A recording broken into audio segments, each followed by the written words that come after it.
Olá a todos. Hoje eu vim trazer aqui uma palavra sobre as escrituras que são pouco faladas dentro das igrejas, dentro da religião, que é passado despercebido sobre o pessoal. Poucos falam sobre isso, tanto católicos, protestantes, evangélicos, poucos tentam passar sobre isso. E hoje aqui eu venho através desse vídeo aqui falar para vocês e mostrar a verdadeira intuição sobre esse capítulo. E para traduzir aqui, explicar para vocês, eu vou utilizar outras bíblias. Estou usando aqui Aramai Mais, João Ferreira de Almeida e outras bíblias. Isso estou utilizando. E o capítulo que vamos estudar hoje é Mateus, em hebraico é Matitiarro. É Mateus capítulo 23, verso 1. Se você tiver sua Bíblia aí, quiser acompanhar esse vídeo e tirar suas conclusões, pode ficar à vontade. E vamos começar. Então falou Jesus às multidões e aos seus discípulos: na cadeira de Moisés, se assentaram os escribas e os fariseus. Você guarda aí essas palavras, escribas e fariseus, mas na frente a gente falará sobre eles. Fazem, aqui o Messias diz, manda fazer, olha. Aqui o Messias diz: fazei e guardai, pois tudo quanto eles vos disserem, porém não os imiteis nas suas obras, porque dizem e não fazem. Fazei o que eles dizem, mas não fazer o que eles fazem, porque o que ele diz, eles não fazem. E o que é que ele diz? Ele ensina, ele fala a lei. Os escribas e os fariseus falam as leis, mas eles não cumprem. Atam fardos pesados e difíceis de carregar, e os põem sobre os ombros dos homens. Entretanto, eles mesmos nem com o dedo querem movê-los. Entenda, eles jogam os fardos pesados sobre os homens, mas eles mesmos não querem seguir esses fardos pesados. Aqui é que a Escritura está dizendo. Continuando no capítulo 5, praticam, porém, todas as suas obras com o fim de serem vistos dos homens, pois alargam uns seus filactérios. O que é filactérios? Eram faixas pelo seu corpo que continha versículos das escrituras do Antigo Testamento, da lei. Eles viviam com essa caixinha e colocavam partes de versículos dentro dessa caixinha em faixa pelo corpo e alongam as suas franjas. No capítulo 6, continuando, no versículo 6, amam o primeiro lugar nos banquetes, as primeiras cadeiras, nas sinagogas. Eles amam estar nos primeiros lugares. Eles querem estar em cima, a atenção de todos. Você vê aí pastor que tem altar, que não deixa o membro subir no altar para fazer uma pregação, para louvar. Você tem padre que não dá lugar no altar, que tem que o servo ou quem for da igreja tem que ficar abaixo deles. Então, olha, amam o primeiro lugar nos banquetes e as primeiras cadeiras nas sinagogas. Continuando no verso 7, as saudações nas praças e os serem chamados de mestres pelos homens. Eles adoram ser chamados de mestres pelos homens, gostam de ser reconhecidos. E esse não só é no tempo, naquela época. Hoje tem bastante gente que gosta de ser reconhecido e gosta de ter nome de mestre. O verso 8 continua: vós, agora é o ponto, pessoal, que vamos mais prestar atenção. Vós, porém, não sereis chamados mestres, porque um só é vosso mestre, e vós todos sois irmãos. Vou segurar aqui. Eu vou utilizar para complementar João Ferreira de Almeida, 1681, para fazer o contemplamento. Eu vou utilizar ela e vou utilizar aqui João Ferreira de Almeida, 1681. Olha, que diz a mesma coisa. Olha. Mas vós outros não sereis chamados rabis. Rabis. Não sereis chamados mestres. O outro, no João Ferreira de Almeida, diz rabis, porque um é vosso mestre, e todos somos irmãos. Aí aqui vamos olhar no dicionário a palavra mestre. Mestre aqui na parte de cima. Vamos olhar que em hebraico significa rabi, é a origem hebraica, com sufixo pronominal. Vamos olhar essa parte 1 do dicionário. Mestre quer dizer meu grande mestre, meu ilustre senhor. Rabi, título usado pelos judeus para dirigir-se a seus mestres e também honrá-lo mesmo quando não se dirigem a ele. Aqui o que o Messias diz: vós, porém, não sereis chamados de mestre, porque um só é o vosso mestre, e os vós todos sois irmãos. Então ele aqui me ensina a dizer que ninguém chamai de mestre, ninguém chamar de rabi, porque o único rabi é ele. O verso 9 continua, diz: a ninguém sobre a terra chamai vosso Pai, porque só um é o vosso Pai, aquele que estás no céu. Pai. Isso aqui me fala muito bem. Se você pegar Pai e no italiano, agora vamos falar um pouco do Papa, a tradução de Papa é Pai. Aqui diz aí: a ninguém sobre a terra chameis vosso Pai, porque só um é Pai, é aquele que está no céu. E tem muitos evangelhos que falam, aquele irmão é meu pai na fé, aquele irmão é o meu pai espiritual. Não, irmãos. Aqui fala, deixa muito bem claro: a ninguém sobre a terra chameis vosso Pai, porque só um é o vosso Pai, é aquele que está nos céus. Nem sereis chamados guias, no verso 10. Vamos olhar o que significa guias. Guias é um composto de mestre, professor, guia, mestre, professor. Aqui tem o número da Strong, se você quiser pesquisar essa palavra em hebraico e a tradução dela, ela está aí, ó, em verdinho. Então aqui diz, ó, mestres, guias, rabi, alguma direção, algum pai na fé que a gente idolatrar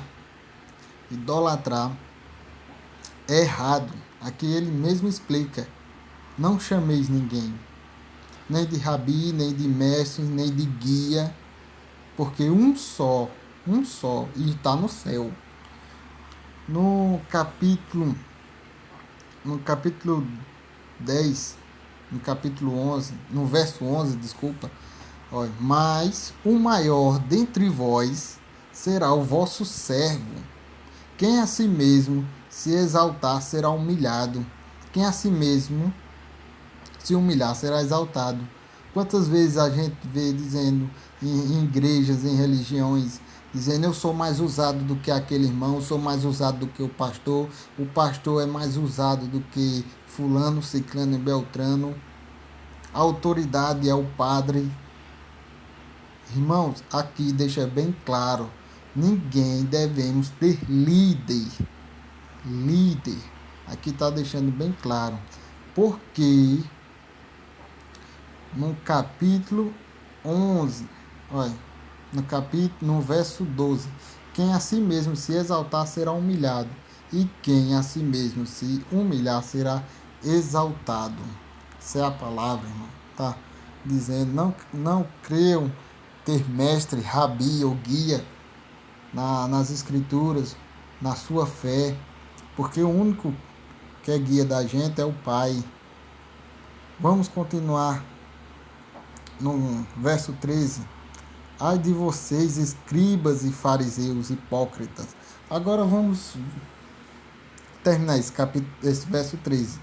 Ai de vocês, escribas e fariseus hipócritas, porque fechais o reino dos céus diante dos homens, pois vós não entrais, nem deixam entrar os que estão entrando.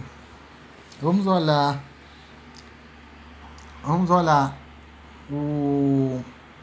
no dicionário hebraico, na língua hebraica, e vamos ver o que significa escribas e fariseus. Eu vou olhar aqui na parte de notas. Escribas, vamos ver o que é escribas.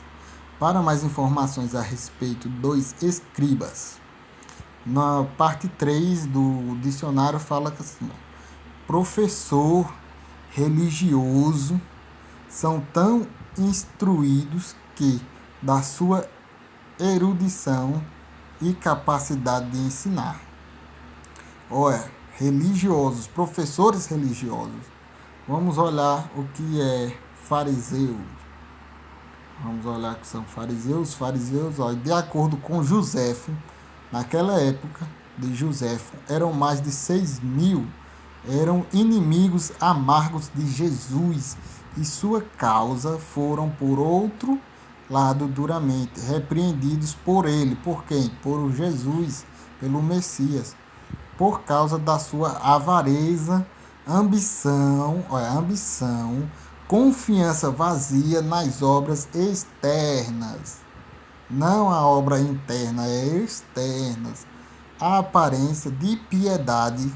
Quantos pastores, padres por aí, religiosos, não têm piedade a fim de ganhar popularidade?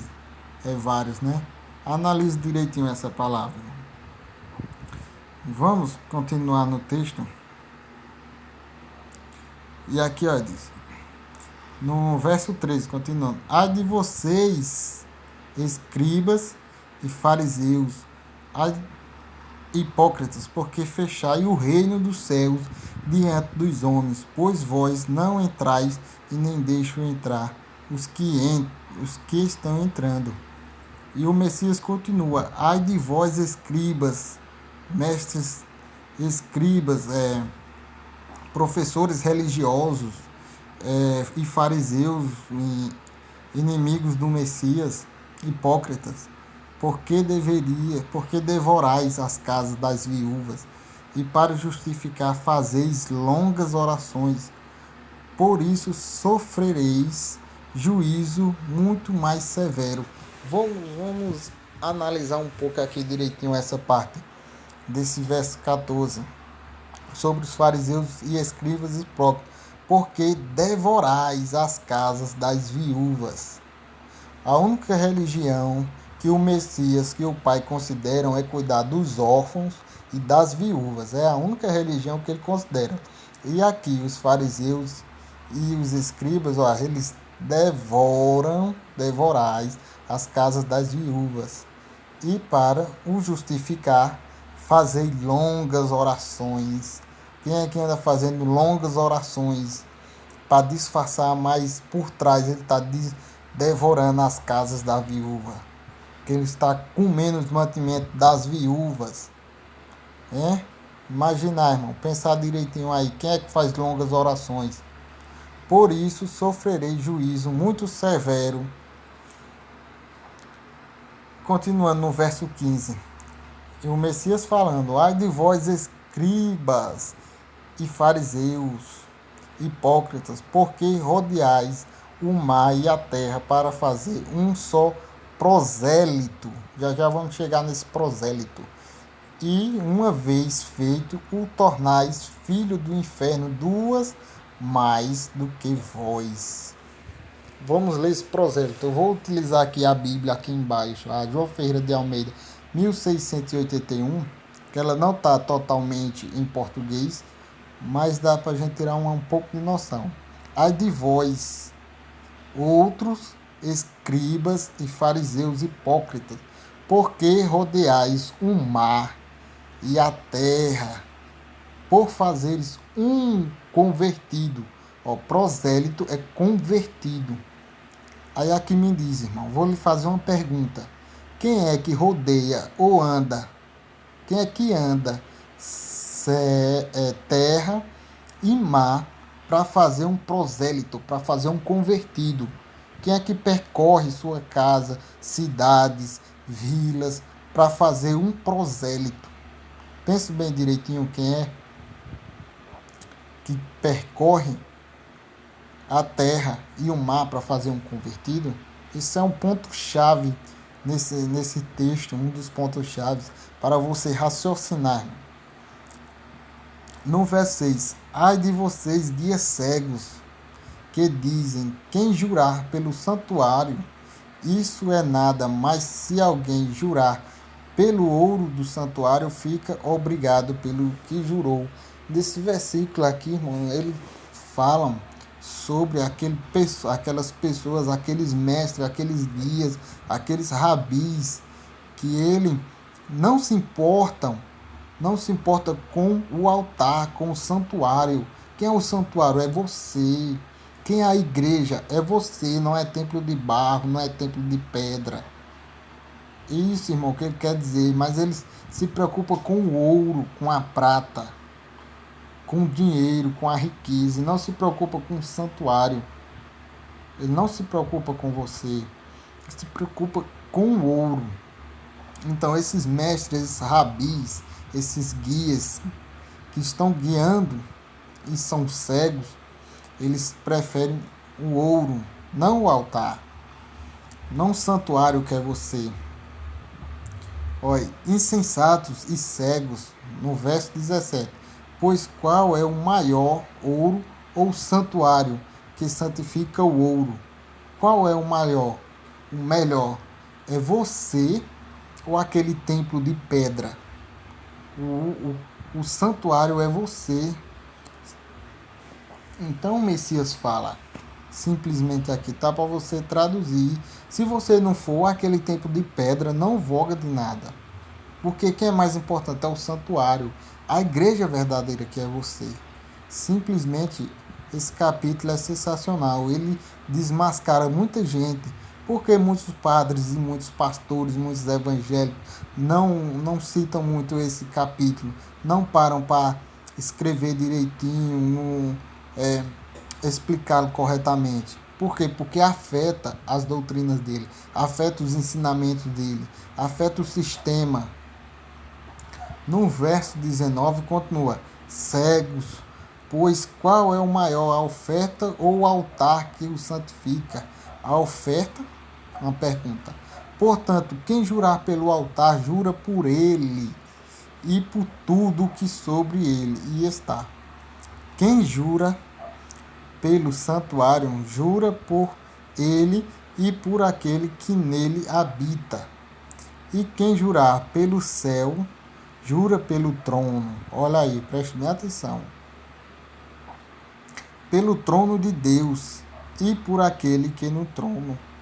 Ai de vós, escribas e fariseus, hipócritas, porque dais o dízimo da hortelã, do endro e do cominho, e tendes negligenciado os preceitos mais importantes da lei, a justiça, a misericórdia, a fé. Deveis, porém, fazer essas coisas sem omitir aquelas. Olha aí, outra parte bem interessante para falar para o pessoal que condena a lei, que condena o Antigo Testamento, que condena a Torá. Que o próprio Messias diz, tem negligenciado os preceitos mais importantes da lei. A justiça, a misericórdia, a fé. E a lei não é só dente por dente, olho por olho, que nem muitos falam. Não, irmão. A lei aí é a justiça, a misericórdia e a fé. Misericórdia do Pai, irmão. Vejam, analise direito, não vá por a cabeça de ninguém, vá pelo que diz as Escrituras. E continuando aqui, ele diz, porém, fazer essas coisas sem omitir aquelas, qual era aquelas? O dízimo da hortelã, do endro e do cominho, que o dízimo nunca foi dinheiro. O dízimo sempre foi 10% das colheitas do povo israelita, das 12 tribos. Se você for fazer um estudo, você vai saber que o dízimo nunca foi para os gentios, mas sim para as 12 tribos, que era para dadas aos levitas, porque foi a única tribo que ficou sem terra. Por isso, o Criador fez essa ordenância. Continuando, no versículo 24. Dias cegos que coais um mosquito e engolis um camelo. Aqui, esse versículo fala também tipo de que eles recebem muito, mas e liberam pouco. Recebem muito e liberam pouco. Eles recebem um camelo e te dão um mosquito. É isso que aqui fala. Vou continuando rapidinho para não ficar muito longo o vídeo. No verso 25, ai de vós, escribas e fariseus hipócritas, porque limpais o exterior do corpo e do prato, do copo e do prato, mas não mais estes por dentro. Olha, ai de vós, escribas e fariseus hipócritas, porque limpais o exterior do copo e do prato, mas estes por dentro estão cheios de rapina e intemperança. Eles estão o quê? Limpam o copo e o prato por fora para parecer bonito, para parecer bondoso, para parecer esplêndido, mas por dentro é uma podridão. Quantas pessoas aí por na sua frente te recebem bem e por trás? Quantos rabis, mestres, guias, padres, quantos? A palavra aí continua. No verso 26, fariseu cego, limpa primeiro o interior. Limpa primeiro o interior do teu corpo. É o que ele diz, do corpo. Limpa primeiro o teu dentro de ti, para depois limpar o por fora. Continuando no verso 26. Fariseu cego, limpa primeiro o interior do copo, para que também o seu exterior fique limpo. Ai de vós, escribas e fariseus hipócritas, porque sois semelhantes aos sepulcros caídos, que por fora se mostram belos, mas interiormente estão cheios de ossos, de mortos e de toda imundícia. No verso 28 diz, assim também vós exteriormente pareceis justos aos homens, mas por dentro estáis cheios de hipocrisia. Quem são os religiosos daquela época? Quem eram? Quem eram os religiosos daquela época? Os escribas e os fariseus, os mestres da lei, os rabis, os guias. E hoje, quem é o mestre da lei? E hoje, quem são os religiosos? Preste bem atenção, irmão. Essa palavra aqui é para te despertar. Quem são os religiosos de hoje? Quem são? No verso 29 continua, ai de vós, escribas e fariseus, porque edificais os sepulcros dos profetas, adonais os túmulos dos justos, e dizeis, se tivéssemos vivido nos dias dos nossos pais, não teríamos sido seus cúmplices no sangue dos profetas. Assim contra vós mesmos testificais que sois filhos do que mataram os profetas. Enchei vós, pois, a medida de vossos pais. E aqui é importante, aqui ó, serpentes, raça de víboras, no verso 33. Serpente, raça de víboras, como escapareis da condenação do inferno? Como escapareis? Por quê? Porque eles têm feito tudo aquilo que desagrada o Pai. Eles têm feito aparências, mas por dentro estão que nem um sepulcro. Eles estão vivendo de aparência. Tanto os religiosos daquela época como os religiosos de hoje. No verso 34. Por isso, eis que eu vos envio profetas, sábios e escribas, e uns materiais, e uns matareis, e crucificareis, a outros açoitareis nas vossas sinagogas, e perseguireis de cidade em cidade. Aí muitos podem dizer, irmão, aqui não abriu uma contradição não, que escribas aqui, os escribas que ele fala, os 12 apóstolos dele, que ele enviou, irmão. Procura a história dos 12 apóstolos, como foi a morte de cada um. Isso é o que ele falou, esses escribas. Agora, esses escribas que ele enviou são escribas de verdade. Não são aqueles escribas daquele tempo e do de hoje, que são por fora limpos, bonitos, resplandecentes, e por dentro são sepulcros. Mas ele ainda confirma que eles serão crucificados, açoitados e serão perseguidos até a morte. Os 12 são os escribas que ele mandou. Entenderam, irmão? Pense direitinho, analise a questão. No 35, no verso 35 continua: para que sobre vós recaia todo o sangue justo derramado sobre a terra, desde o sangue do justo Abel ao sangue de Zacarias, filho de Baraquias, quem matastes entre o santuário e o altar. E em verdade vos digo que todas essas coisas hão de vir sobre a presente geração.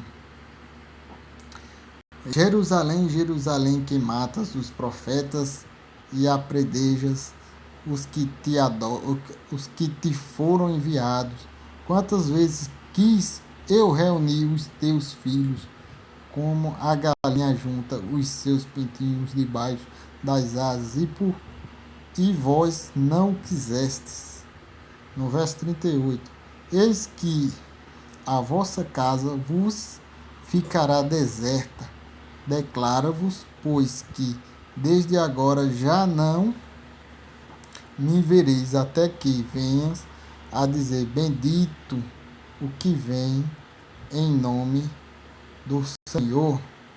Finalizando aqui esse capítulo, dá para a gente entender, para a gente perceber, estudando as escrituras, a gente não precisa de mestre, nem de rabi, nem de guia, porque o único mestre da gente está nos céus. Só ele, simplesmente é ele, irmão. Não vamos acreditar em escribas e nem em fariseus, que são religiosos. Naquela época tinha o nome de escribas e fariseus. Hoje tem religiosos. Temos, irmãos, que estudar as escrituras, não em palavra do homem.